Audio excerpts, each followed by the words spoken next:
Well, Gary, you mentioned last night how you wanted to see these guys respond today and complete the weekend in a good, positive way. Did you see that today from the Oh, kid? absolutely. Yeah, I thought from the goaltender on out, I thought everybody really brought their A game, and that's what we needed to see. I've said till I'm blue in the face. I mean, we need our top guys to be our top guys night in, night out. This is the time of the season when the cream will start rising to the top. From team to team, you'll start seeing it. You look at the scoreboard every night, you're going to see the same guys on that scoreboard pretty consistently as it gets into the important, critical times of the season. And to see Joe and Garrett get those goals tonight, obviously, was huge for us. But every line contributed in another way. The other thing too is for Galks. He's hasn't scored in a while. Obviously, he's had some injuries this year, has been dealing with some different things, but I thought, that goal for him was really good for his confidence as well. So disappointed giving up a shorthanded goal. That's extremely frustrating. That's probably the only negative I can say from the night. But I thought Preston Kugler did a really good job of jumping in on the back end.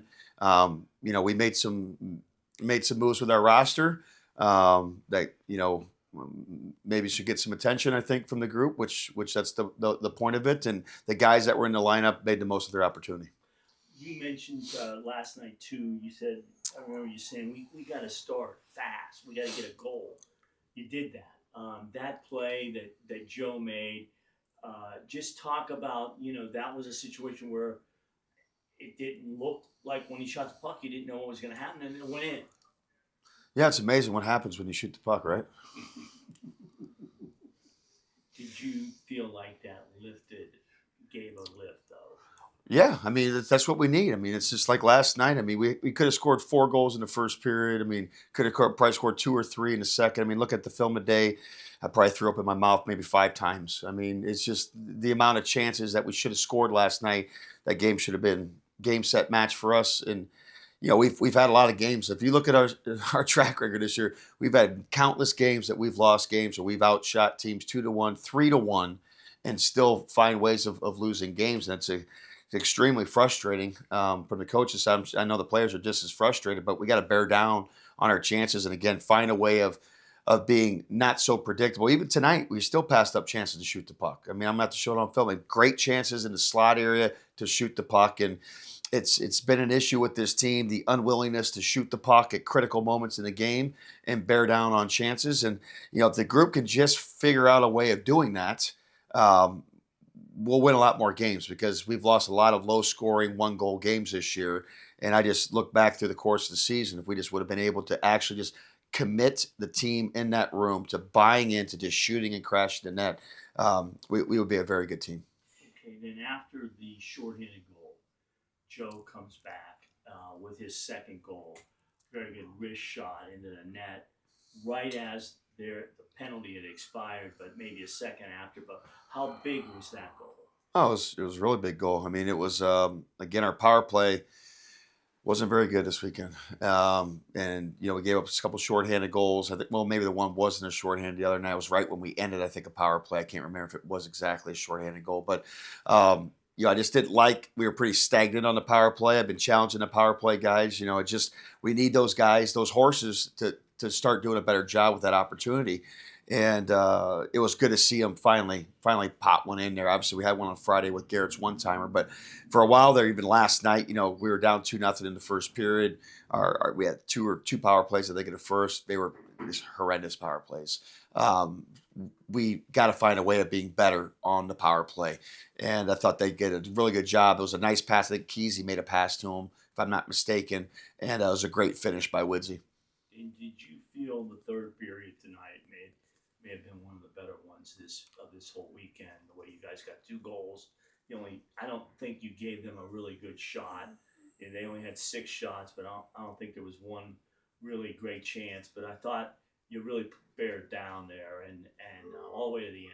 Did you feel that way? Yeah, no, I told the guys that was what impressed me the most was, Quad City did gain some momentum in the second period. I think they outplayed us a little bit. in the second period, and to come out in the third period and kind of have that killer mindset. That's what we're talking about trying to give the team. Like we just these moments. It's a tight game. It's a 1-goal game. You know, how are you going to handle it? You know, are you going to play tight? Are you going to keep the pedal down? You know, we've seen that this year on the road. Sometimes when we have leads going into the third, sometimes we start sitting back, which is definitely, I can tell you, not what I'm coaching. We want to be the aggressors. We want to keep getting after people, and they did a great job with that. We had our identity where we needed it to be in the third period. The difference between bearing down on chances and maybe bearing down too much, whether it's stick too tight, that kind of thing.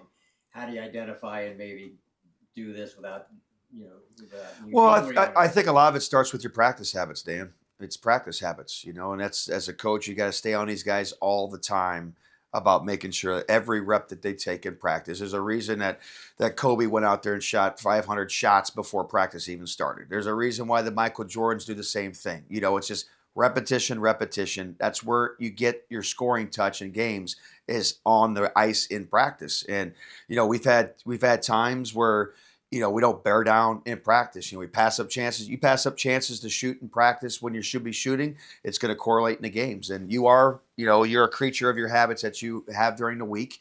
I'm a big believer in that. And it's something that we just got to keep focusing on in practice, is guys stopping at the net, making sure they play out every puck, making sure they bear down on their rebounds. And hopefully that just keeps translating into the games. It's been the trouble stringing things together. You get a win, and then to get another one, and getting multiple wins in a row, and maybe developing some momentum. Can you put a handle on that? The finger on why you come back and win and haven't gotten the same performance the next night? Well, I just told Paul the same thing. I'm very aware of what you just said, and that is the frustrating thing, is because we can't get hot, and winning creates winning. You have to start winning games to create a culture. And when you keep win one, lose one, win one, lose one, you're just staying even. And 500 hockey is not the expectation for Greg Harris and the Pensacola Ice Flyers. That's not who we are, but is what we are. It's what we are right now, and we have to own it. And like I said, the guys, they have to start elevating at this time of the season. We got to start getting hot and find what works for us. And if we can play the way that we played, even last night, even though we lost, and then tonight we can carry that into Knoxville, we'll have success. But again, will we do it on the road? Will we be consistent? Will we start on time? All these things are critical things for our group. And Gary, my last thing is Widmar. Since he's joined the team, I just wonder how you have seen him maybe settle in, progress. Obviously he's 6th in the league in scoring. He leads the league in assists. Tonight he gave you a big lift with his play. How do you feel like he's adjusted here? Well, the main thing is I tell him he just doesn't shoot the puck enough. I mean, obviously he's a disher. That's what you want. That's why we brought him in here. We needed somebody at the centerman position to play with Garrett, to facilitate and make our wingers better. That's what he's known to do.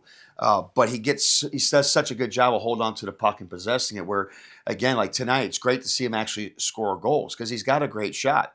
So it's just trying to convince him to shoot the puck more is the big thing, because honestly, he could have 5-6 shots a night if he really wanted to. I mean, when you watch him, there's countless times that he could be shooting the puck and he's waiting for a better play to develop. And, that's who he is. And it's my job to try to keep showing him, the right direction for his progress as an individual, as a player.